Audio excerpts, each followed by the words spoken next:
안녕하세요. 저는 경기도에 살고 있는 열심히 제 삶을 살고 있는 화려한 돌싱입니다. 제가 이혼을 하기 전에는 주변에서 이혼을 접하게 되면 저는 안타까움, 안쓰러움을 표현하곤 했는데요.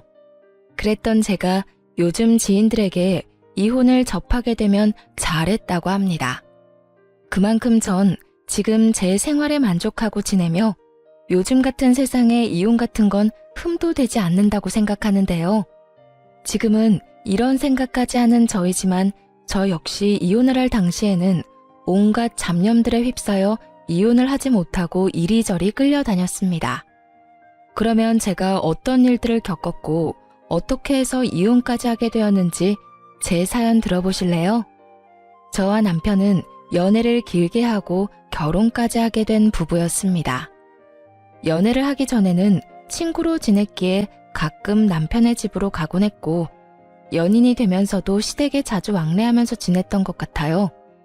남편 역시 친정에 자주 놀러 오기도 했고 친정 부모님과 시간을 보내며 자연스럽게 가족이 되어갔죠. 시댁에서는 저를 특히나 예뻐해 주셨는데 남편이 외동이었던 터라 딸이 생긴 것 같다며 저를 많이 예뻐해 주셨었죠. 아름아, 넌 좋아하는 음식이 뭐니? 다음에 올 때 그걸로 해주마. 저 다 잘 먹어요. 어머님은 뭐 좋아하세요? 제가 다음에 해드릴게요. 그 작은 손으로 요리까지 할 줄 알아? 잘은 못하는데 기본적인 거 몇 가지만 할 줄 알아요. 어머님 입맛에 맞을지는 모르겠지만요. 당연히 다 맛있겠지. 아름이가 만들어주는 거면 소태밥도 맛있게 먹을 수 있는걸? 그런데 그런 일은 나중에 네 가정 생기면 네 자식한테나 해주고 지금은 내가 해주는 음식 먹어주려무나. 난 아름이 네가 맛있게 먹는 모습 보는 게 너무 좋단다.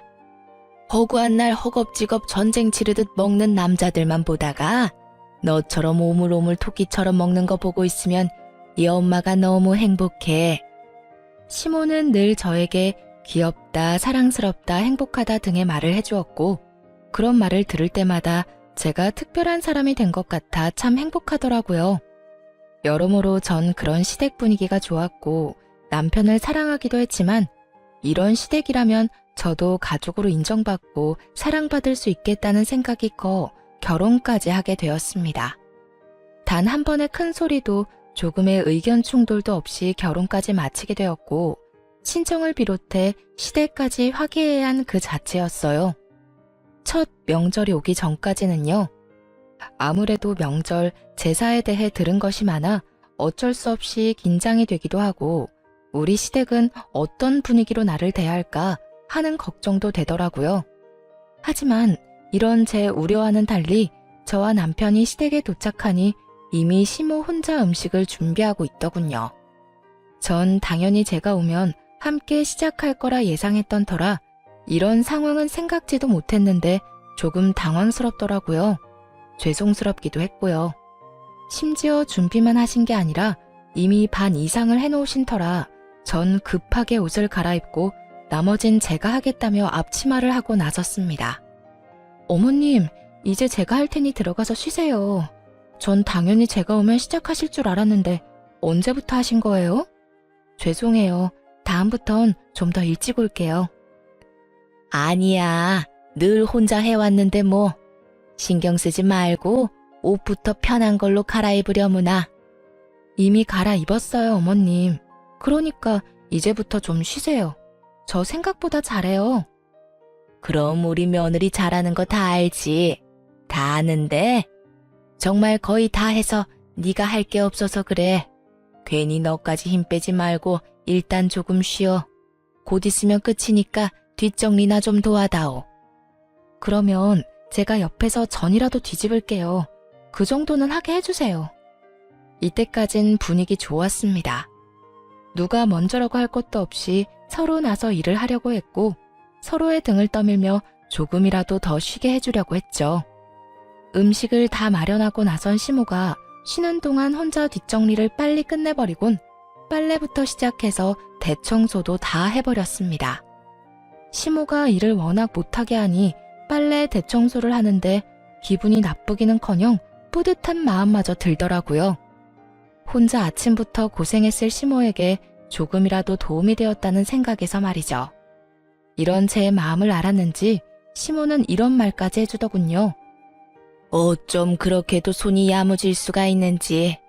덕분에 이번 명절엔 몸살 걸릴 일 없이 잘 지나가겠구나. 음식 준비부터 뒷정리도 잘하고 아주 집안일을 우리 아름이가 다 해준 덕에 이 엄마가 편하구나. 시모는 제 두 손을 쓰다듬으며 애정을 듬뿍 담은 말을 해주었고 사랑받고 있다는 생각이 들어 참 기쁘더라고요. 그렇게 좋은 분위기에서 명절을 보냈고 친정으로 가기 전 저희를 배웅해 주시는 시모에게 준비한 용돈 봉투를 드렸죠. 어머님, 저희 이제 가볼게요. 덕분에 많이 배우고 맛있게 먹고 잘 쉬다가 가요. 아, 그리고 어머님, 여기 용돈이요. 첫 명절이고 해서 준비했어요. 시모는 정말 생각도 못했다는 듯 놀란 눈을 하고 봉투를 보더라고요. 이걸 받아도 되나 하는 고민을 하는 시모의 손에 저는 봉투를 쥐어드렸고 시모는 감동한 듯 저를 보며 이렇게 말하더군요. 어머나, 이런 거 필요 없는데. 이래서 다들 딸 타령을 하는가 보구나. 우리 아들은 생전 이런 봉투 내미는 법이 없었는데. 에이, 엄마, 생신 때 용돈 드렸잖아요. 생일마저 입 닦으면 네가 아들이야? 그건 당연한 거야. 어찌되었든 아가, 고맙다. 내가 잘 쓰마. 여기까지도 좋았습니다. 그런데 봉투를 확인한 시모가 불현듯 이런 말을 하더라고요. 미세하게 굳은 표정을 지어 보이면서요. 그런데 혹시 너희 친정에도 명절이라고 봉투 준비했니? 전쟁의 시작과도 같은 질문이었습니다. 시모는 살짝 굳은 표정으로 저에게 물어왔고 시모의 의중을 알 수 없었던 저는 있는 사실 그대로 대답했어요. 굳이 숨길 필요도 없었고 차별을 두어 준비를 했던 것도 아니었으니까요. 네, 친정도 봉투로 준비했어요. 저는 매년 친정에 용돈 드렸었거든요. 그래서 올해도 마찬가지로 준비했어요. 그 순간 시모의 표정이 걷잡을 수 없이 굳어지며 완전히 다른 사람처럼 저에게 따지듯 닥달을 하더라고요. 그런 법이 어디 있니? 이제 시집 왔으면 친정을 챙길 필요 없지 않니? 넌 이제 우리 집 사람인데 왜 친정까지 챙기는지 모르겠구나. 애 없을 때 한 푼이라도 더 모을 생각을 해야지. 이제 보니 우리 아름이가 다 좋은데 돈 쓰는 씀씀이가 좀 해픈 것 같네. 너희 돈 관리는 누가 하니? 네가 하고 있으면 우리 아들한테 맡겨. 알겠지? 그리고 용돈 같은 건 앞으로 친정에 주지 말고 다 너희 생각해서 하는 말이야. 과연 내가 알던 시모가 맞는지 의문이 다 들더군요. 어떻게 돈 앞에서 사람이 이렇게까지 이중적인 면모를 드러내다니요. 얼마나 충격적이었으면 말문이 막히는 것은 물론이고 기분이 나쁘다는 생각조차 들지 않았어요. 제가 아무 말도 하지 않고 있자 제 눈치를 살피던 남편이 입을 떼더라고요. 에이, 엄마, 그런 건 우리가 알아서 할게. 자, 우리도 이만 가봐야겠다. 우리는 갈 테니 푹 쉬어요. 그렇게 남편의 손에 이끌려 친정에 가게 되었고 저는 친정에서 어떻게 지냈는지도 모를 만큼 넋이 나가 있는 상태였죠. 모든 일정을 끝내고 집으로 돌아오자 그제야 제가 무슨 말을 듣고도 말 한마디 하지 못한 건지 자각이 되더라고요. 그와 동시에 화가 올라왔고요. 여보, 혹시 나 당신이랑 사는 동안엔 우리 집에 용돈도 주면 안 되는 거야? 갑자기 그게 무슨 말이야? 아, 엄마가 한 말 때문에 그래? 그 말을 뭘 신경 쓰고 그래. 그냥 그런가 보다 하고 신경 쓰지 마. 엄마한텐 알겠다 하고 우린 우리가 하고 싶은 대로 하면 돼. 아무리 그렇게 하면 된다고 해도 나 어머님 말씀 기분이 너무 나빠. 어떻게 그렇게 말씀하실 수가 있어? 시집온 딸은 자식도 아니야? 뭘 그런 말을 곱씹고 있어. 괜히 당신 기분만 나쁘게. 워낙 옛날 분이라 그래. 그런 부분에선 아무리 설득하고 타협하려고 해도 도무지 안 되더라고. 그러니까 당신도 그냥 들어도 못 들었다고 생각하고 지내줘. 응? 그거 말고는 다 당신 편하게 맞춰주시잖아. 아무리 그래도 기분이 상하는 걸 어떻게 해. 내가 앞으로 그런 말 나올 것 같으면 한 발 앞서 막아주도록 노력할 테니까 기분 풀고 좀 쉬자. 당신도 지금 피곤해서 예민해져 있어. 응? 남편은 제 기분을 풀어주려 노력했고 저는 기분은 상했지만 그냥 넘어가기로 했습니다. 남편의 말대로 딱 그 부분만 아니면 시모는 꽤 괜찮은 시모라 생각했으니까요. 그 딱 한 가지가 결국 저를 이혼까지 몰고 가게 될 줄은 그땐 몰랐습니다. 몇 번의 명절이 지나고 도무지 적응되지 않을 것만 같던 시모의 고지식한 면모도 적응이 되더라고요. 남편이 당부한 대로 앞에선 그저 네라고 답하고 뒤로는 친정을 챙기면 그만이었으니까요. 처음엔 그렇게 행동하는 저 자신이 싫었는데 어떤 면에선 그렇게 행동하는 것이 괜한 불화를 일으키지도 않고 얼굴을 붉힐 일도 없으니 현명한 며느리로서의 태도란 생각이 들기도 했습니다. 그러던 와중 친정아빠의 생신이 되었고 전 매번 시댁 어른들의 생신상만 차려들었던 것이 마음에 걸리더라고요. 그동안 부모님 생신상 한번 제대로 챙겨드리지 못한 것이 죄송한 마음이 들어 이번 생신은 집에서 대접해 드리기로 했죠. 엄마, 이번 아빠 생신상 내가 차려드릴 테니 시간 맞춰서 우리 집으로 와. 내가 입이 떡 벌어지게 한 상 차려드릴 테니까. 어머, 웬일이라니? 웬일은 무슨? 딸이 시집 가더니 철든 거지 뭐. 매번 시부모님들 생신상 차리면서 아빠 엄마 생각 많이 했었어. 딸이 돼서 제대로 된 생신상 한번 안 차려주고 시집 온 게 내심 죄송스럽기도 했고. 그러니까 이번엔 내가 처음부터 끝까지 다 준비할 테니까 시간 맞춰서 와서 식사만 하셔요. 그래, 알겠어. 네 아빠 또 울겠구먼. 그렇지 않아도 딸이라면 넘어가는 양반인데 그런 딸이 차린 생신상이라고 하면 눈물이 앞을 가려 밥이나 제대로 드실 수 있으려나 모르겠다. 어찌되었든 신경 써줘서 고마워, 딸. 덕분에 아빠 행복하겠네. 엄마와의 통화를 마치고 나니 더욱 죄송한 마음이 들더라고요. 이렇게 기뻐해 주실 줄 알았다면 진작 모셨을 텐데 하는 마음에서요. 전 더욱 생신 준비에 박차를 가했고 전날 장보기를 마치고 당일 아침부터 일어나 생신상을 준비했어요. 아침 일찍 일어나 남편 출근시키고 생신상 준비를 하는데 시모에게 전화가 오더라고요. 평소에도 통화는 자주 하던 터라 전 아무 생각도 의심도 없이 그 전화를 받게 되었습니다. 아름아, 우리 아들이 그러는데 오늘 사돈어른 생신 너희 집에서 한다며? 그 순간 정말 할 수만 있다면 남편 입을 찢어버리고 싶은 심정이었어요. 평소 시모가 어떤 사상을 가지고 있는 줄 알면서 그런 말을 전하는 것이 제정신 박힌 사람이 할 수 있는 일인가 싶더군요. 네, 밖에서 외식하는 것도 부담스럽고 해서 집에서 모시려고요. 좋은 변명이었다고 생각한 저와는 달리 시모는 제 생각보다 더 대단한 사람이더군요. 제 말에 이런 말을 했으니까요. 외식을 할 필요가 뭐가 있어.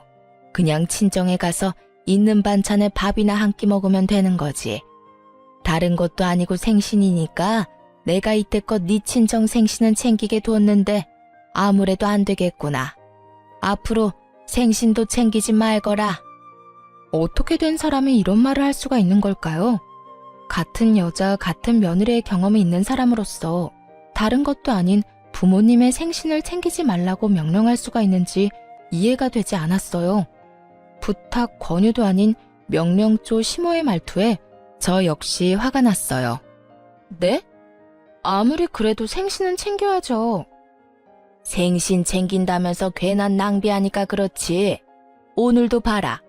내가 너희 집 잠시 들린다고 우리 아들한테 연락 안 했으면 이딴 짓이나 하고 있다는 것도 몰랐을 거 아니니? 요즘 물가가 얼마나 올랐는데 생신상을 그것도 집에서 차려준단 말이니?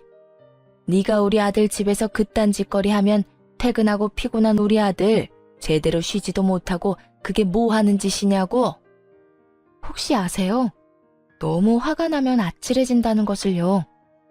저는 생전 처음으로 너무 화가 나 아찔해지는 기분을 느끼게 되었고 그 순간 이때껏 참아왔던 모든 것을 터뜨렸어요.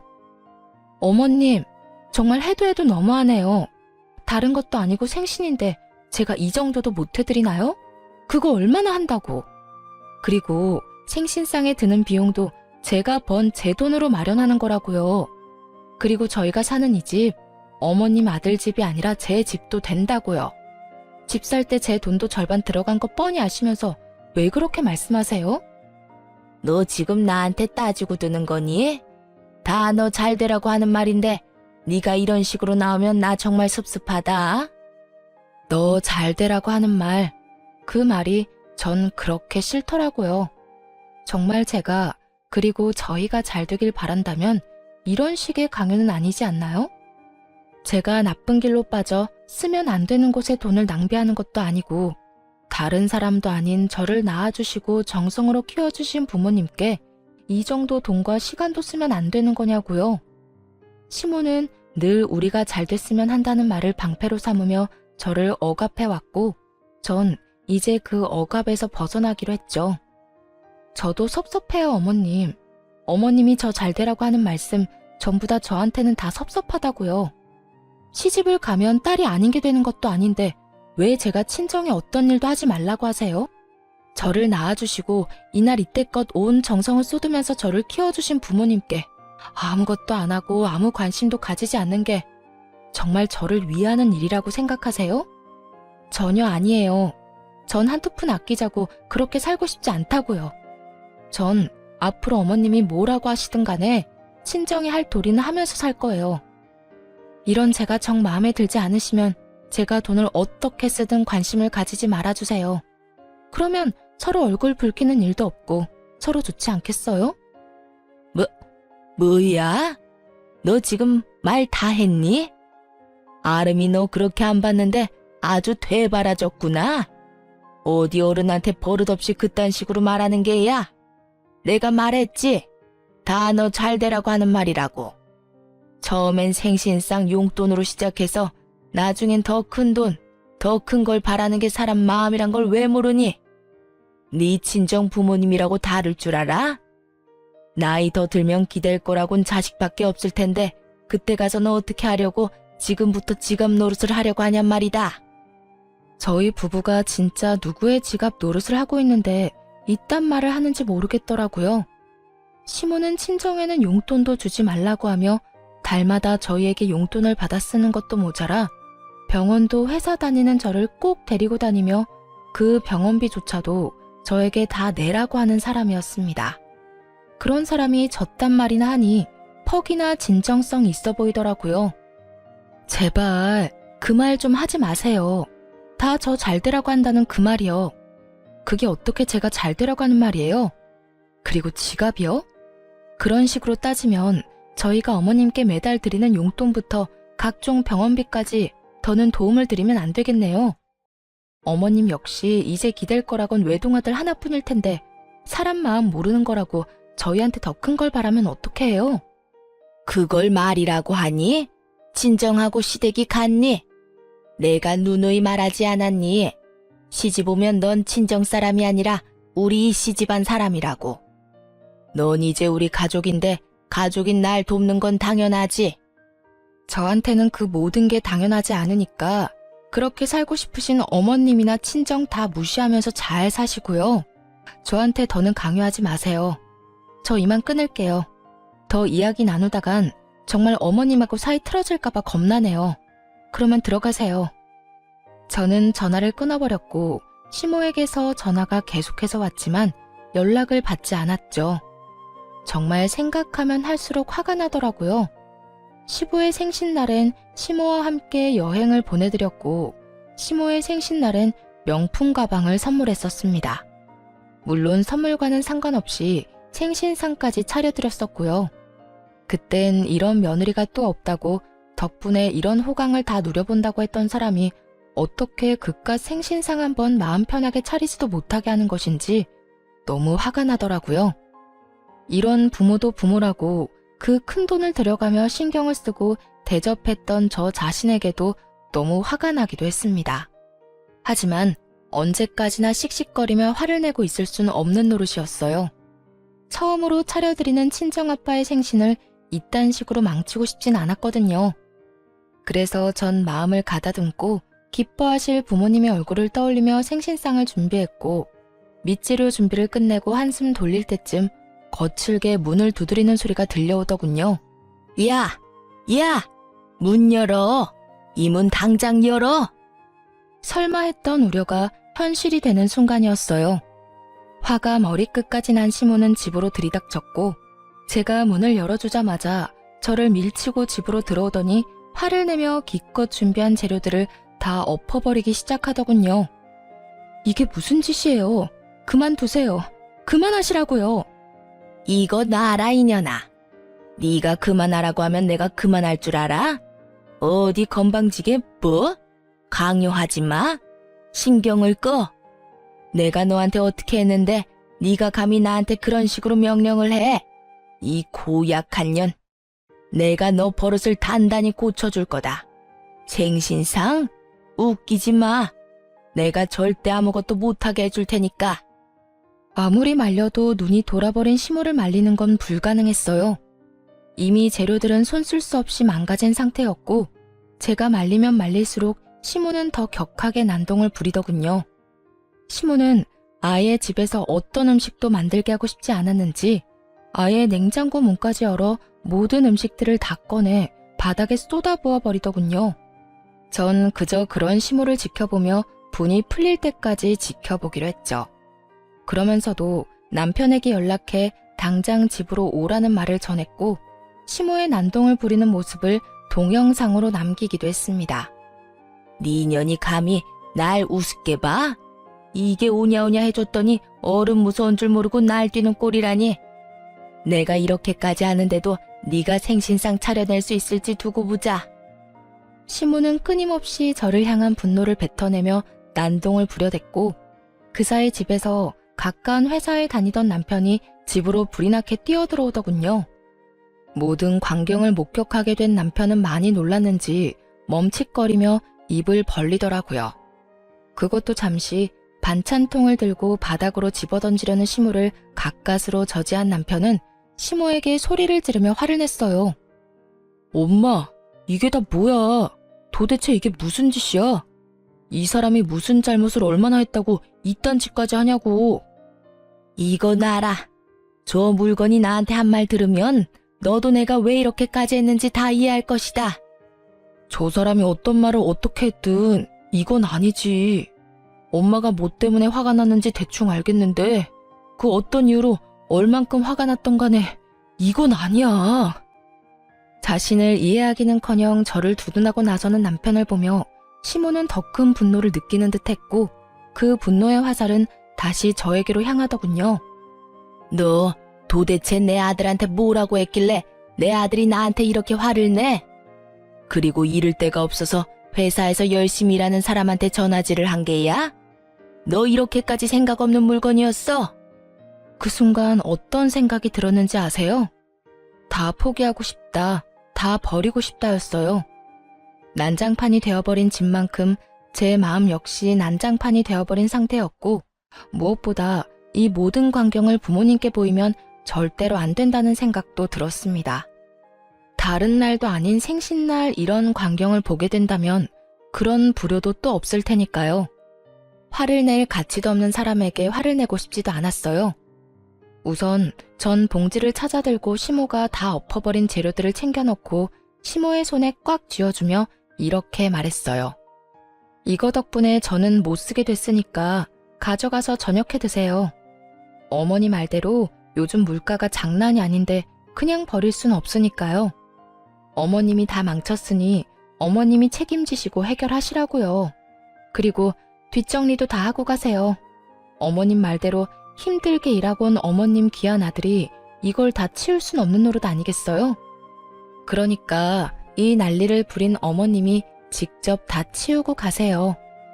제 말에 시모는 몸까지 부들부들 떨며 손을 치켜들더군요. 전 그 손을 낚아채 뿌리쳐버렸고요. 이 인연이 감히! 자꾸 이년저년 하지 마세요. 전 어머님한테 그딴 욕 들을 만큼 잘못한 거 없어요. 그리고 제 몸에 손도 대지 마시고요. 저희 부모님이 맞고 다니라고 시집 보낸 거 아니고요. 행복하게 지내라고 시집 보낸 겁니다. 그러니까 앞으로 저한테 함부로 대하지 말아주세요. 여전히 몸을 부들부들 떨던 시모는 누가 말릴 새도 없이 이번엔 제 머리채를 획 잡아버렸고 워낙 순식간에 일어난 일이라 어떤 반응도 하지 못했어요. 그 순간 부모님의 목소리가 들리더라고요. 연락도 없이 이렇게 일찍 와도 되는 거야? 집에 가보고 없으면 전화하면 되죠 뭐. 연락하면 분명 오지 말라고 할 게 뻔하다고요. 아무리 당신 생일상이라고 해도 어떻게 애한테 다 맡겨놓고 가만히 있어요? 나라도 가서 좀 도와야지. 그런데 왜 문이 열려있지? 얘는 겁도 없이... 어머, 이게 다 뭐야? 사돈, 뭐 하는 짓이에요? 아무래도 제가 마음에 걸렸던 부모님은 뭐라도 도울 마음에 일찍 저희 집으로 오셨고 남편이 급하게 집으로 들어오느라 문을 잠그는 것을 깜빡했던 것이었습니다. 참고로 저희 집은 디지털 자물쇠가 아닌 열쇠로 문을 열고 닫는 터라 문을 닫는다고 해도 잠기진 않는 문이었고 심지어 문을 제대로 닫지 않아 조금 열린 상태였던 거죠. 아무것도 알 리 없었던 부모님은 문을 열고 집으로 들어왔고 그곳에서 처음 본 것이 제가 시모에게 머리채를 잡혀 이리저리 휘둘리고 있는 상황이었던 것이었어요. 그것도 아빠의 생신날 말이죠. 제가 떠올리기도 싫었던 최악의 상황이 되어버렸고 제가 시모의 손에 휘둘리는 그 순간에도 부모님에 대한 죄송함에 어찌해야 할 바를 모르겠더라고요. 하지만 시모는 머리끝까지 화가 난 엄마의 고함을 듣지 못할 만큼 흥분한 상태였고 여전히 저를 놓을 기미가 보이지 않는 상태였습니다. 그 순간 엄마보다 더 화가 난 아빠가 다가와 시모의 손을 낚아채 멀뚱히 서 있는 남편의 쪽으로 시모를 던지듯 밀어버렸습니다. 시모는 남편의 품에 고꾸라졌고 그런 시모를 아빠는 무서운 표정으로 아무 말도 하지 않고 그저 노려보시더군요. 그런 아빠를 대신해 엄마가 시모에게 화를 내기 시작했습니다. 이보세요. 지금 도대체 이게 다 무슨 짓이에요? 우리 딸이 뭘 그렇게 잘못했다고 애를 이렇게까지 잡는 거냐고요? 아니, 잘못을 했더라도 말로 타이르면 되는 일이지 우리 애가 짐승도 아니고 어떻게 이런 짓을 할 수가 있어요? 입 없어요? 말할 줄 몰라요? 그 뚫린 입으로 말 좀 해보라고. 격한 감정을 드러내며 시모에게 따져묻는 엄마와 아무 대답도 하지 않는 시모. 그야말로 그런 난리가 또 없는 상황이었어요. 그 상황에서도 화가 나는 것은 시모의 침묵이었어요. 엄마의 그 어떤 물음에도 시모는 그저 침묵을 지키고 있었는데 그 침묵의 의미는 미안함이 아닌 그저 말도 섞고 싶지 않다는 느낌이 강하게 들었기 때문입니다. 엄마가 시모를 몰아붙이는 내내 시모는 빈정거리는 표정을 지어 보이며 입을 삐죽거리는 듯 엄마를 농락하는 모습을 보이더군요. 그 모습은 너는 짓거려라, 난 안 듣는다는 식의 무시와 다름이 없었고 엄마도 저와 똑같이 느꼈는지 말할 가치도 없다시며 저를 데리고 나와 친정으로 와버렸습니다. 그리고 그날 저는 몰랐던 사실을 알게 되었습니다. 그 여편네 진짜 미친 거 아니야? 어떻게 감히 너한테 이딴 짓을 할 수가 있어? 네 남편은 도대체 뭐 하고 있었니? 네가 그런 일을 당하는데 멀뚱히 서서 구경만 하고 있다는 게 말이나 돼? 엄마가 일찍 서두르지 않았으면 어떻게 됐을 거야? 여보, 그만해. 아름이 놀란 거 안 보여? 그러니까 애한테 그러지 말고 흥분 좀 가라앉혀. 네가 뭘 잘못했다고 고개 숙이고 있어? 딸, 고개 들어.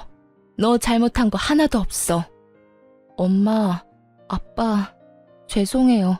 하필 생신날 이런 꼴 보여서. 네 잘못 아니라니까. 어떻게 인간의 탈을 쓰고 남의 집 자식한테 그딴 짓을 할 수가 있어? 인간이라면 그러면 안 되지. 돈 받아갈 땐 그렇게 고맙다고 바닥 갈라지게 고개 숙이고 잘하겠다고 하더니 이게 잘하는 거야? 머리채나 잡아뜯는 게 잘하는 거냐고. 돈? 엄마, 그게 무슨 말이야? 그 뒤로 이어진 엄마의 말은 정말 어이가 없더라고요. 어느 날은 네 남편이 술 먹고 여기로 찾아왔더라. 그 옆편에 살던 집 주인이 당장 나가라고 했다던데. 돈이 없어서 마땅히 옮겨줄 집이 없다고 말이야. 생각 같아서 당장 집이라도 마련해주고 싶은데 대출 받는 것도 한계가 있고 큰 돈도 없어서 속상하다면서 울더라고. 얼마나 서럽게 울던지. 네 아빠랑 내가 신경 쓰여서 우리 노후 자금까지 내줬는데 어떻게 그런 우리한테 이딴 광경이나 보게 만들어? 그 옆편네도 그래. 우리한테 받은 돈으로 집까지 마련했으면서 어떻게 우리 딸인 너한테 그딴 짓을 해? 아니, 돈을 다 떠나서 자기 자식 귀하면 남의 자식 귀한 줄도 알아야지. 어떻게 남의 귀한 자식을 그런 식으로 대할 수가 있냐고. 내가 진짜 아까 그 장면이 머릿속에서 떠나지 않아. 속상해 미치겠어. 이렇게까지 감정 표현을 하는 분이 아닌데 많이 속상하시던 엄마는 제 앞에서 화를 내시며 우시더라고요. 평소라면 다 괜찮다고 그런 일도 있다며 제 등을 쓸어내려 주셨을 엄마가 우시는데 제 마음도 무너져 내리더군요. 그렇게 한참 울은 저는 겨우 마음을 진정시키고 생각을 정리했어요. 정리하면 할수록 이해가 되지 않더라고요. 저에게 말 한마디 하지 않고 친정에서 큰 돈을 받아간 남편. 남편에게 그 큰 돈을 받아 집을 마련한 시모. 친정에서 받은 돈으로 집까지 마련했으면서 친정엔 조금의 용돈도 용납하지 않았던 시모. 그 모든 게 이해가 되지 않았습니다. 더욱 괘씸한 건 남편이었어요. 시모의 집을 마련하던 시기에 제가 이것저것 물었던 적이 있는데 그때마다 남편은 저에게 거짓말을 해대며 어물쩍 그 상황을 넘어가곤 했으니까요. 그땐 친정에서 도움을 받았을 거란 생각도 못한 상황이라 속여봤자 대출금 정도라 생각했었어요. 그래서 효도하고 싶다는데 제가 뭐라고 나서나 하는 생각에 더는 아무 말도 하지 않았던 것이고요. 하지만 그 모든 행동이 저를 속이기 위한 행동이었다고 생각하니 너무나도 괘씸하더군요. 그렇게 남편에 대한 실망감과 시모에 대한 넘치는 분노 때문에 어찌해야 할 바를 모르고 있었어요. 그러는 와중에도 남편은 와서 빌기는커녕 연락 한 통이 없더라고요. 분노와 체념이 오가는 며칠이 흐른 후 남편에게 연락이 왔고 전 친정 근처 카페에서 남편을 만나게 되었습니다. 어쩌면 싹싹 빌며 사과를 해올 수도 있을 거라 생각했는데 남편은 다리를 꼬고 앉아 저에게 이혼을 통보하더라고요. 뭐 그 역시도 제 예상 안에 있기도 했지만요. 우리 이혼하자. 뭐? 이혼? 그래, 이혼.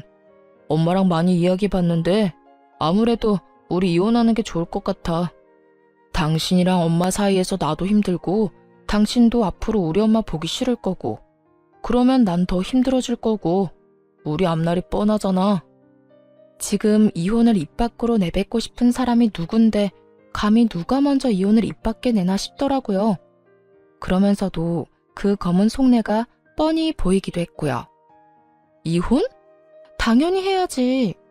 그런데 당신 우리 집에서 돈 많이 받아갔더라. 그 돈으로 어머님 집 사는데 보태드렸고 이혼은 하는데 돈은 다 토해내야 하지 않겠어? 제 말에 남편은 그게 무슨 헛소리냐고 웃더라고요. 그러면서 하는 말은 정말 가관이었습니다. 내가 왜 그 돈을 줘야 해? 난 빌린 적도 없는데? 내가 빌려줬다는 증거라도 있어? 있으면 가지고 와 보든가. 이런 걸 보고 딱 잡아뗀다고들 하시죠? 네, 남편도 그런 적 없다며 딱 잡아떼기 시작하더라고요. 여유롭게 커피까지 홀짝홀짝 마셔대며 증거가 있다면 가지고 오라는데 그 모습이 참 하찮더라고요. 얼마나 보고 배운 것이 없으면 저렇게까지 뻔뻔할까 싶기도 하고 얼마나 생각하는 바가 밑바닥이면 저딴 행동밖에 하지 못할까 싶기도 해서요. 이혼의 단어가 나오고 난 후, 아니 어쩌면 어렴풋이 설마 이러진 않을까 했던 제 생각과 전혀 다르지 않은 하찮은 태도였어요. 부모님은 남편에게 차용증 한 장 쓰라는 말도 하지 않고 돈을 주었고 이체를 해주었다고는 하나 그냥 준 것이라고 우기면 할 말이 없는 상황이었죠. 하지만 제 부모님은 제가 생각했던 것보다 상황 대처 능력이 더욱 대단한 분들이시더라고요. 증거 있어. 이런 상황을 예상하고 그랬던 건 아니지만 우리 엄마 아빠가 그날 그 상황을 다 동영상으로 남겨놨다고 하시더라고. 네, 맞습니다. 부모님은 차용증 대신 홈 CCTV로 모든 상황을 녹화했고 그 녹화분을 따로 간직하고 계셨다고 하더라고요. 그 홈 CCTV는 제가 설치를 해드린 것이었는데 아무래도 두 분만 계시는 것이 불안해 설치해둔 것이 이렇게 쓰인 것이었죠. 그럴 리가 없다는 표정의 남편을 향해 동영상을 틀고 볼륨을 키웠죠. 장인어른, 장모님, 정말 감사합니다. 제가 형편이 되는 대로 조금씩이라도 갚겠습니다. 덕분에 저희 어머니 이제 이사 걱정 없이 보내실 수 있게 됐어요. 정말 감사합니다. 제가 이자까지 쳐서 꼭 갚겠습니다. 영상 속의 남편은 고개를 바닥에 박고 눈물을 흘리며 온 마음을 다해 감사한 마음을 전하고 있었어요. 그런 남편을 아빠는 일으켜 세우며 진정시켜 주셨고요. 그래, 이 돈으로 해결된다니 다행이네. 좋은 일인데 뭘 그렇게 울고 그래. 인제 그만 울고. 자네, 내가 이 돈 왜 빌려주는 줄 알지? 우리 딸 눈에 눈물 흘리게 하지 말라고 빌려주는 걸세. 돈 때문에 자네가 힘들어하면 우리 딸도 힘들 테니 우리 노후 자금까지 털어서 빌려주는 거라고. 네, 잘 압니다.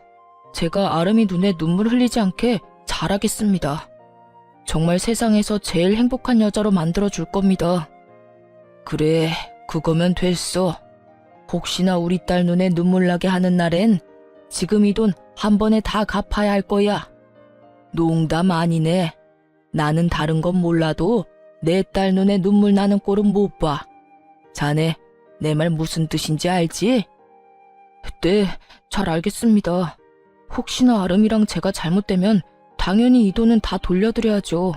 하지만 그런 일은 절대로 없을 테니 걱정하지 마십시오. 차용증이라도 쓰라고 하면 쓰겠습니다. 됐어. 차용증은 무슨. 그런 건 필요 없으니까 약속이나 잘 지켜. 아빠의 말처럼 차용증은 필요가 없었죠. 이렇게 버젓이 동영상이 있으니까 말이죠. 남편은 사색이 되어 저에게 아무 말도 하지 못한 채 눈만 동그랗게 치켜뜨고 있었고 전 그런 남편에게 이혼 통보를 되돌려 주었어요. 이혼하자고 했지? 뭐라고 했더라? 우리 앞날이 뻔하다고 했었나? 그렇긴 해. 우리 앞날이 너무 뻔하게 잘 보여서 나도 더는 당신이랑 못 살겠다. 이렇게 이혼할 거 이때까지 왜 참고 살았나 모르겠어. 어찌되었든 위자료 청구는 할 거니까 준비해놔. 당신 포함해서 당신 엄마한테도 소장 갈 거니까 참고하고. 그러면 법원에서 봐. 할 말을 다 한 제가 자리에서 일어나려고 하자 손바닥 뒤집듯 태도를 180도 바꿔버린 남편놈이 제일 가벼운 무릎부터 꿇더라고요. 여보, 잠시만. 정말 이혼하자는 말이 아니었어. 그런 뜻이 아니었다고. 내 말 좀 들어봐. 들을 말이 뭐가 있어. 네가 뭘 생각하는지, 어떤 생각으로 나한테 이혼까지 하자고 하는지 누구보다 더 잘 알고 있는 게 난데. 돈 빌려갈 때는 목이 부러지라 조아리면서 다 갚는다고 호언장담을 하더니 뭐? 빌린 적이 없어? 이 영상 없었으면 너 끝까지 그런 적 없다면서 이혼하자고 난리를 부렸겠지? 내 말이 틀려? 됐어. 너 같은 인간 쓰레기를 무슨 말을 더 하겠니? 난 이제 너한테 듣고 싶은 말도 전혀 없고 더는 너 같은 인간한테 하고 싶은 말도 없어. 아니야, 그런 게 아니라고. 난 그저 내가 이혼하자고 하면 당신이 숙이고 들어올 줄 알고 그런 거였어. 그리고 돈은 당신이 막 몰아붙이니까 나도 순간 짜증이 나서 아무 말이나 짓거린 거야. 아, 진짜 구질구질하다. 변명을 하려거든 제대로나 해. 되지도 않는 변명으로 그렇지 않아도 폭발 직전인 사람 더 열받게 하지 말고. 변명이 아니라 진심이야. 제발 내 말 좀 믿어주라. 나 당신 아직 많이 사랑해. 사랑 같은 소리 하네. 이거 나. 남편은 그제야 저를 붙잡고 늘어졌지만 전 그런 남편의 손을 뿌리치고 자리를 벗어났습니다. 그 후 예정대로 남편과 시모에게 소장을 날렸고 그 결과 위자료도 받고 이혼까지 마무리하게 되었습니다. 부모님 역시 전 남편에게 빌려주었던 돈을 다 돌려받게 되었고요. 친정 부모님께 줄 돈과 저에게 줄 위자료 때문에 전 시모는 집을 다시 팔고 작은 월세집으로 이사하게 되었고, 전 남편 역시 저에게 최고액의 위자료를 주게 된 탓에 빚쟁이가 되어 전 시모의 집으로 들어가게 되었죠. 그렇게 모든 게 끝났다고 생각했는데 전 시모에게 전화가 오더라고요. 아름아, 잘 지냈니? 첫 마디에서 온몸에 소름이 쫙 돋는 것이 귀신 목소리를 들은 것처럼 기분 나쁜 소름이 돋더군요. 전 아무 대답도 하지 않았고 그런 상황을 예상했다는 듯 시모는 아랑곳하지 않고 자기 말을 이어나가더군요. 잘 지내지? 잘 지내겠지. 우리 아름이는 야무지고 똑똑하니까. 다름이 아니라 내가 그동안 생각 많이 해봤는데 내가 여러모로 너한테 몹쓸 짓을 많이 했더구나.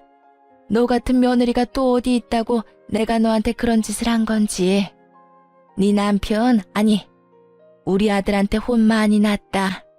나 때문에 너랑 이혼하게 됐다고 날 많이 원망하더구나. 틀린 말은 아니지. 내가 널 이혼시킨 거나 마찬가지지. 내가 정말 미안해. 그래서 말인데 내가 이렇게 사과할 테니 이혼은 없던 일로 하면 안 되겠니? 기가 막히더라고요. 이제 와서 속내가 뻔히 보이는 사과를 하는 것도 어이가 없었지만 전 남편 역시 어이없기는 매 한 가지였어요. 본인이 누굴 원망할 처지조차 되지 않으면서 감히 누굴 원망하는 것인지. 저요, 전 시모에게 그 모진 수모를 겪었을 때도, 전 남편이 저도 모르게 큰 돈을 친정에서 받아갔을 때도 화가 나고 괘씸하긴 했지만 이혼하겠다고 확실하게 마음먹은 건 아니었어요. 시모야 연을 끊고 살면 되는 거고 다른 사치 부리는 데 쓴 돈도 아닌 부모 집 마련해준다고 빌려간 돈이야 갚으면 그만이라고 생각했으니까요.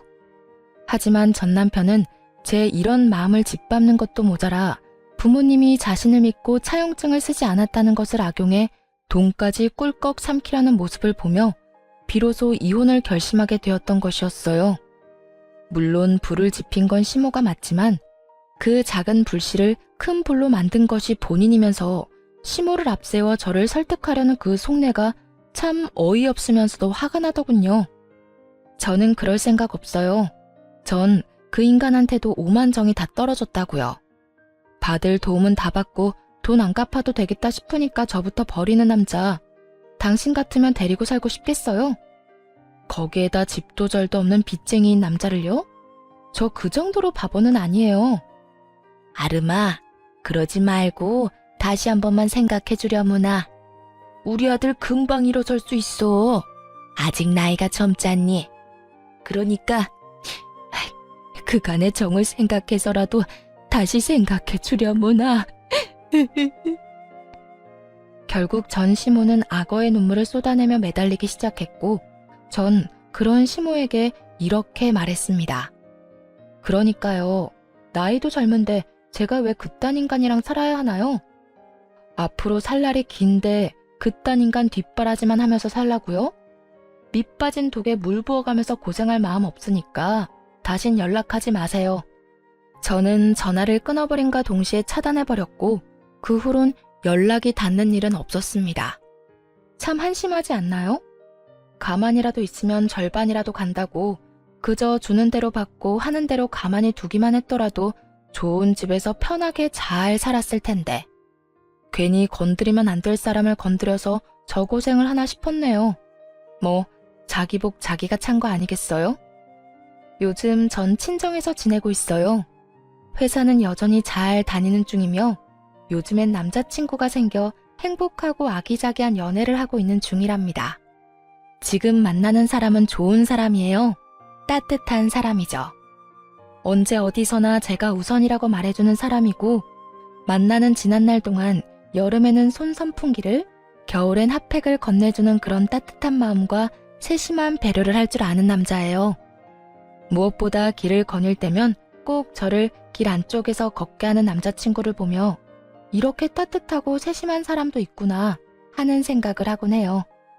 아직까진 결혼 생각은 없지만 지금 제가 사랑하는 남자친구의 모습이 변함이 없다면 그리고 이 모습이 정말 이 남자의 본 모습이라면 다시 한번 용기를 낼 수도 있을 것도 같아요. 그 정도로 요즘 행복하고 사랑 가득한 날들을 보내고 있습니다. 앞으로도 전 연애도 하고 일도 하며 제 삶을 행복하게 살아가 보려고요. 저 역시 처음 이혼했을 땐 다시 연애를 시작하는 것이 상대방에게 왜인지 죄를 저지르는 기분이 들더라고요. 하지만 곰곰이 생각해보니 제가 죄를 짓고 있는 건 아니더라고요. 제가 이혼 사실을 숨긴 것도 아니고 이혼을 한 게 죄는 아니니까요. 제가 뭘 하든 어떤 연애를 하든 그건 제 자유 아닐까요? 그러니까 저와 비슷한 상황의 돌싱녀, 돌싱남 분들, 우리도 행복하게 살아봐요. 언제까지나 아픔에 절망감에 빠져 시간을 낭비할 순 없지 않을까요? 충분히 아파했고 충분히 힘들었던 만큼 이제 우리 다들 행복합시다. 꼭 새로운 사람을 만나 새로운 출발을 하는 것만이 아닌 본인이 원하는, 본인이 꿈꾸는 그 행복을 위해 다 함께 노력해봐요. 그러면 저는 모든 분들의 행복하고 사랑 가득한 삶을 응원하며 이만 물러가 볼게요. 긴 사연 들어주신 모든 분들 감사합니다.